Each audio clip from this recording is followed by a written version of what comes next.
जिथे सत्य तिथे आम्ही. नमस्कार मंडळी, तुम्ही पाहता आहात तुफान न्यूज, जिथे सत्य तिथे आम्ही. नमस्कार, मी डॉक्टर संदीप भोसले, भारतीय लोकसहकार अध्यक्ष, तुफान न्यूज चॅनल चीफ एडिटर, सदैव जागृत चीफ एडिटर.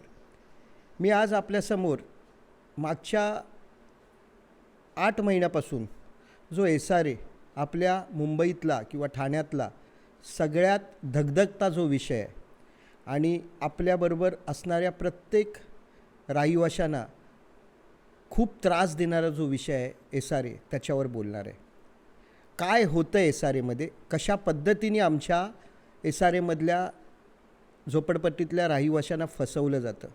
मुख्यमंत्री साहेबांनी झोपडी हटाव आणि बिल्डिंग बनाव आणि SRA जास्तीत जास्त चांगली डेव्हलपमेंट कशी होईल ह्याच्यासाठी मनापासून प्रयत्न केले. पण खरंच होतं का हो तसं? खरंच लोकांना भाडं मिळतं का हो? खरंच लोकांना सांगितल्याप्रमाणे ॲम्युनिटीज मिळून बिल्डिंग्समध्ये त्यांना घरं मिळतात का हो? खरंच सगळे जे 25-25 वर्षापासून राहत आहेत त्यांना खरंच पात्र केलं जातं का हो?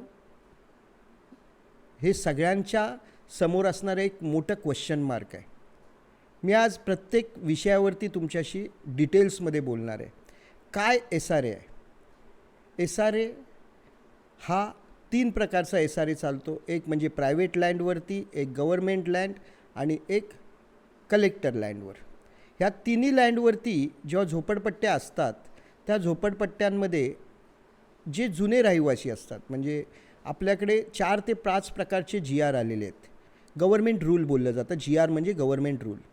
त्या प्रत्येक GRमध्ये वेगवेगळ्या पद्धतीच्या वेगवेगळ्या वर्षातले लोकांना जास्तीत जास्त बिल्डिंग्समध्ये कसं आणता येईल आणि त्याच्यामध्ये नियम बदली करत हे 5 GR कशा पद्धतीने आलेले आहेत. ह्या 5 GRमध्ये प्रयत्न केले गेलेत की आपल्या झोपडीधारकांना कसा न्याय मिळेल. सरकार खरंच मनापासून प्रयत्न करते की प्रत्येक झोपडीधारकाला कसा न्याय मिळेल आणि आमचे बिल्डर्स किंवा आमचे SRAवाले ह्याच्यावरती कशा पद्धतीने काम करत आहेत. आज मी मागच्या 2 वर्षापासून SRA हा विषय हाताळतो आहे. मला एक गोष्ट कळली, ह्याच्यामध्ये गव्हर्मेंटला न्याय द्यायचा आहे. गव्हर्मेंटला झोपड्यांमधनं लोकांना बिल्डिंगमध्ये न्यायचं आहे. पण ह्या सगळ्या स्कीमला जर घाणेरड्या पद्धतीने कोण चालवतं आहे तर ते बिल्डर्स आहेत आणि SRAमध्ये काही करप्ट अधिकारी आहेत. मी त्या अधिकाऱ्यांची नाव नाही घेणार. येणाऱ्या 2 आठवड्यात कोण करप्ट ऑफिसर आहेत आणि कशा पद्धतीने करप्शन करतात यावरती मी खूप सखोल बोलणार आहे, खूप डिटेलमध्ये बोलणार आहे आणि विथ प्रूफ बोलणार आहे. सगळ्या गोष्टी आजही माझ्याकडे आहेत, पण आज मला बोलायचं नाही आहे त्याच्यावर. मी ह्या सगळ्या गोष्टीवर अभ्यास करतो आहे. मी जमेल तेवढ्या, आता मागेच 2 दिवस आधी आम्ही 14 SRAंमधल्या प्रत्येक मेंबर्सना ऑफिसर्सकडे घेऊन गेलो होतो.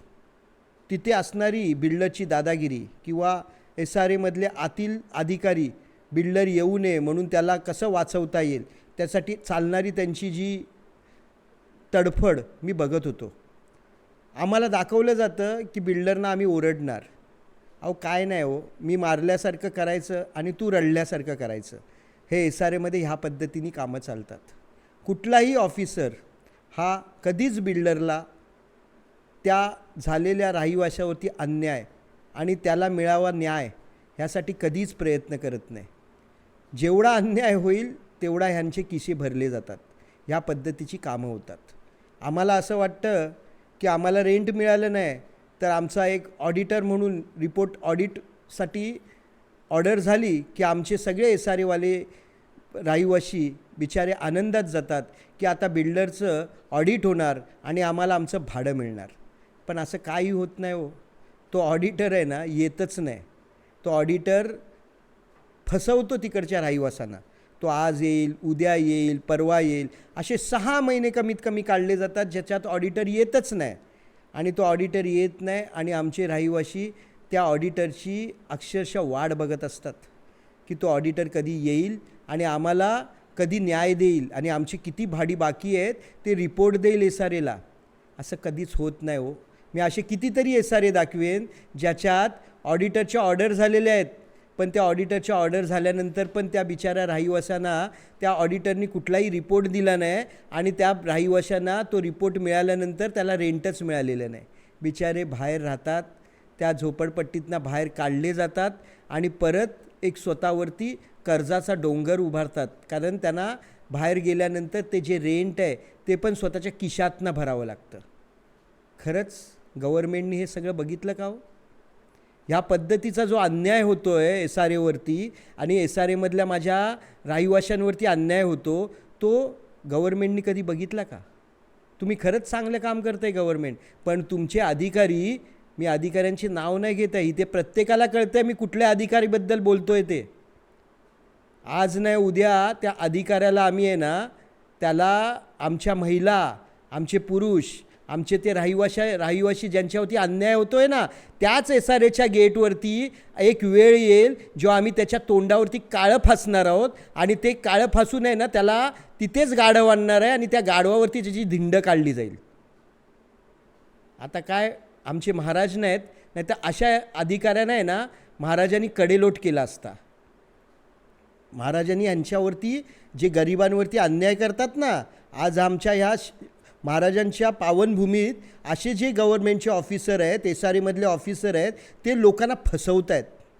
जे मधला दुवा आहे ना, तो दुवाच त्यांना फसवतो आहे. बिल्डरना काय, बिल्डरना जर कळलं 5 करोड रुपये रेंट बाकी आहे तर तो त्या ऑफिसरला 1 करोड देतो आणि ती SRAमध्ये असलेल्यांना फक्त 1 करोड दिला जातो आणि बाकी 3 करोड रुपये वाचले जातात.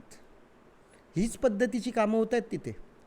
असे कितीतरी पात्र अपात्र, हे पण असाच विषय आहे.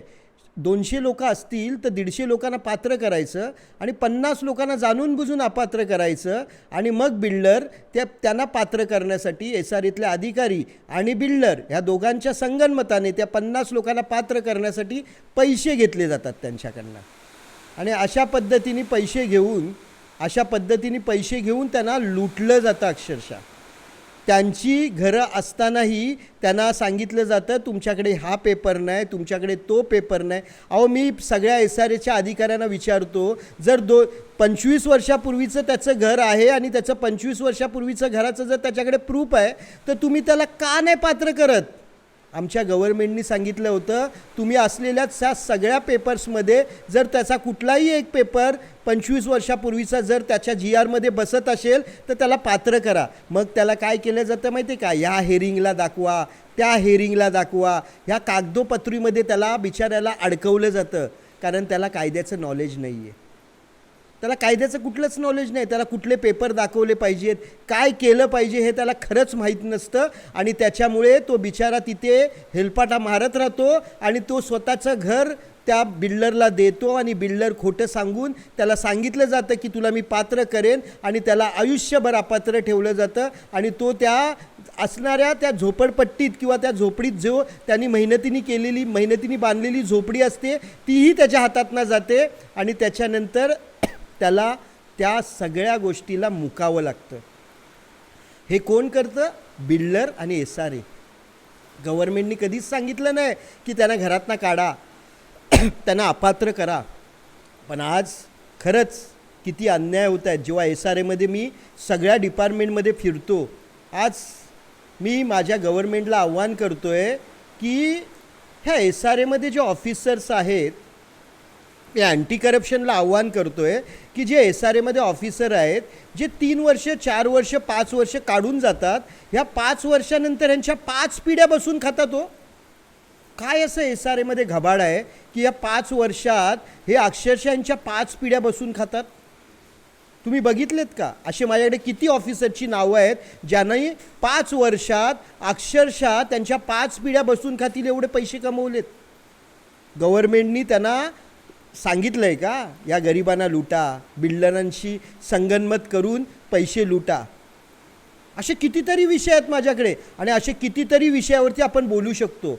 आज मी प्रत्येकाला आव्हान करतो, तुम्हीही अशा कितीतरी विषयांमध्ये अडकलेले असाल, पात्र अपात्रमध्ये अडकलेला असाल, मी प्रत्येकाला भारतीय लोकसहकार तुफान न्यूज चॅनल चीफ एडिटर भारतीय लोकसहकार अध्यक्ष डॉक्टर संदीप भोसले आपल्याला आव्हान करतोय की तुमच्यावरती जर असा कुठल्याही एसआरएमध्ये तुमच्यावर जर अन्याय होत असेल तर तुम्ही आमच्याकडे या.